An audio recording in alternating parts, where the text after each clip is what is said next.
Are you ready? Yeah. Okay. Hi guys, welcome back to my channel. Christine here with my son. What's your name? Is your name Hawk? Yes. Yes.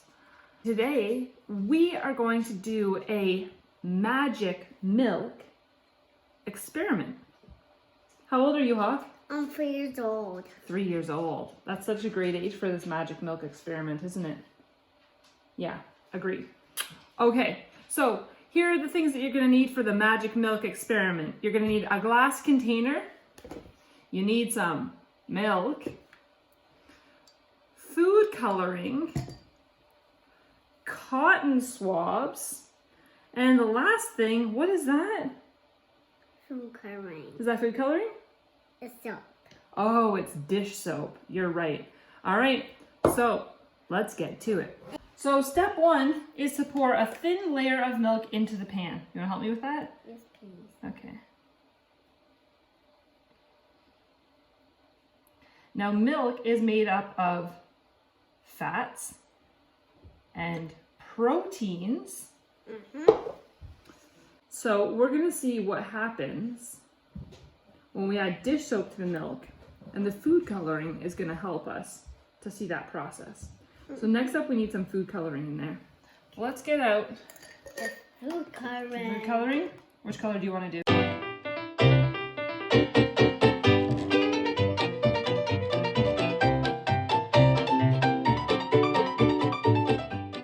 Is that pink? That's red. That's it. Yeah. Okay, grab a cotton swab. Dip it in your not in there, in the dish soap. Let's make sure we get lots of dish soap on it. Okay.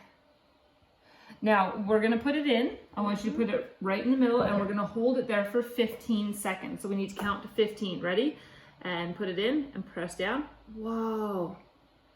Hold it there. 3, 4, 5, 6, 7, 8, 9, 10, 11, 12, don't move, 13, 14, 15.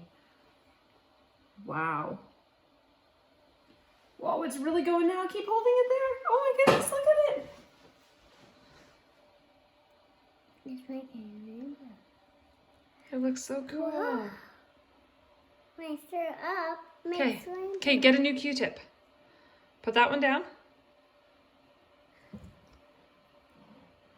Dip it in the dish soap. And then hold it in a new spot. Maybe up in the corner. 15 seconds. Ready?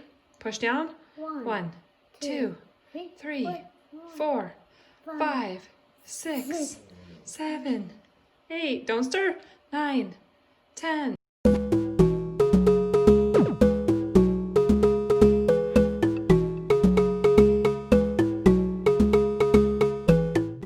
Ooh, that was cool. Still going.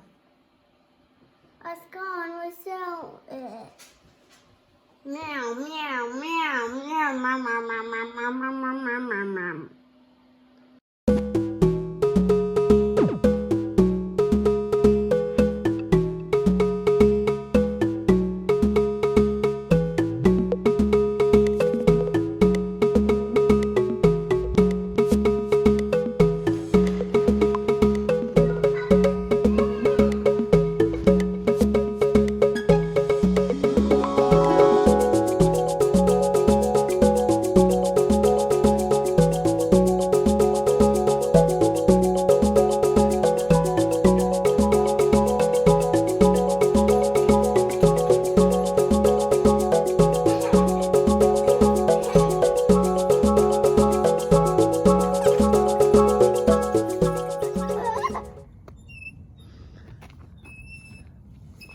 Do you think she likes it? Careful she doesn't knock you over.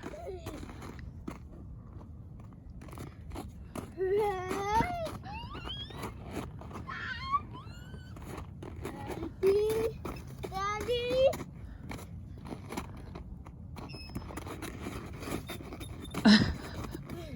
She almost took you out. Daddy. Watch your face, bud. She's gonna come back. There you go, get out of the way.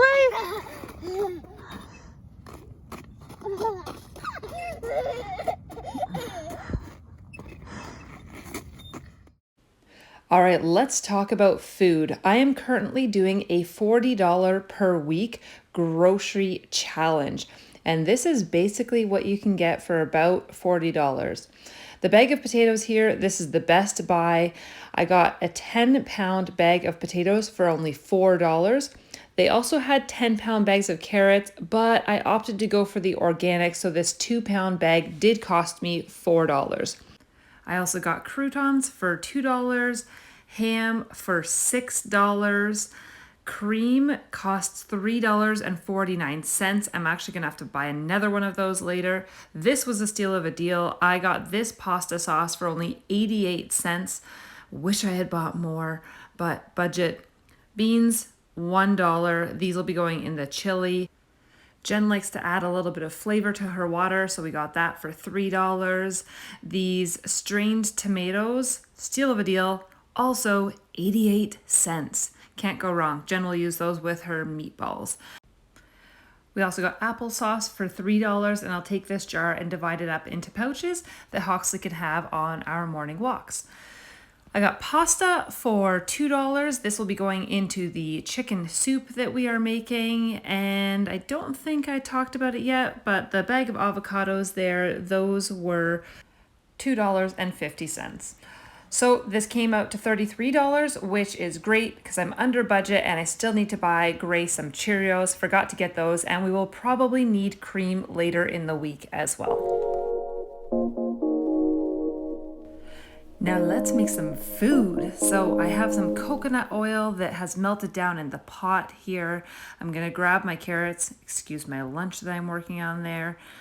Take my carrots, dump those into the pot and warm them up, give them a little bit of a saute, let them soften up a bit. And while that is happening, I'm also going to be adding some spices. So I put in onion, garlic powder, cayenne pepper, chili powder, which I end up using a lot of, cumin, probably not necessary, but I like to add it in, and then a little bit of crushed red pepper for heat.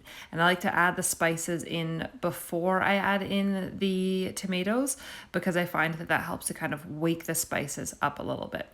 I'll also be adding in a can of Heinz brown beans, and that is a trick that my dad taught me. So we've got all of those spices woken up now. I'm gonna add in the corn and the black beans. Let all of that warm up a little bit, and then once it has warmed through and we've released some of the spices off of the bottom of the pot, then that's when we're going to go ahead and add everything else in. So this is starting to look pretty good here now. So it's time for the tomatoes and the brown beans. I usually like to use diced tomatoes when making chili. However, Jen detests the texture of them, so I use a hand blender to make them more of a crushed tomato. Up next is the chicken, and I'm going to be using the chicken in the chili as well as in the chicken soup. Often when we're making chili, we'll use ground beef, but today we're going for chicken because chicken is what we had in the freezer. So I'm just adding a little bit of smoked paprika to these. I've already dried them off and applied a little bit of olive oil. So we're just going to make a nice little rub here out of some spices. Onion powder is up next, and I find that these spices go well in both of the dishes, so in the chili and in the soup. Then I'm going to add a little bit of garlic powder because who doesn't love garlic on chicken? Or garlic in anything, really. Let's be honest, garlic makes everything better. In fact, so does butter.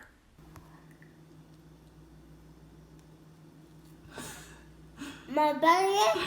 Mama belly. All right, let's toss these bad boys in the oven. We've got it set at 450. Depending on the thickness of the breast, that will kind of determine how long they need to be in. These will probably be in for about 12 minutes.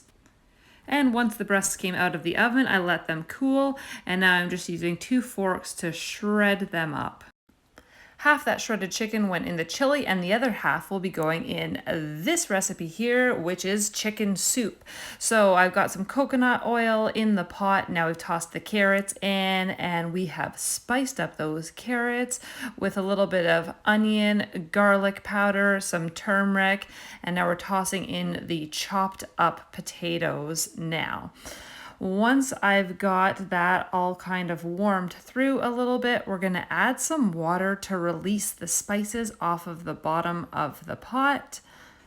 And then it's time to add in the chicken broth. Now this broth has been downstairs in the freezer. I made it about 3 weeks ago after we had purchased a rotisserie chicken from the grocery store. Oh, a frozen lump there. Well, in you go. So once we had eaten all of the meat off of the chicken, then I took what was left and I boiled it down along with some spices in order to make a nice chicken broth for us. Up next are the noodles. I went with a cute little bow tie pasta because I think that's kind of cute. And I don't really know how much to put in here, so I'm going to go with about half the bag. I'm not really a recipe follower. I like to just kind of go with the flow. I don't know. How about you guys? Comment down below. Do you make chicken soup? How much do you put in when it comes to the noodles? I think we're looking pretty good here. So last step, we're going to add in that shredded chicken, and then we're just going to cover it, keep the heat on low, let it simmer a little bit so that all of the flavors can kind of come together into a nice, hearty, warm chicken soup. It's Jen's turn in the kitchen next. She's going to make some meatballs. She's got a pound of ground beef in here, 1 egg, and some onion powder, garlic powder, and oregano. Into the slow cooker they go, along with her homemade sauce. We also put on a big pot of rice that we can keep in the fridge to have on hand throughout the week. And the final recipe of the day is not so much a recipe, but it's a way to kind of get some extra fruits and veggies into the kiddos. So we've got some organic strawberries here, and this all started because Hawk asked if he could have some mango juice, and I said no, but I will make you a smoothie. So he almost always has 1 smoothie a day. So we're putting in a little bit of frozen banana next, and then I toss in some grapes. I basically put whatever I have in the fridge or the freezer into his smoothie. Now this is the sneaky part. Don't tell.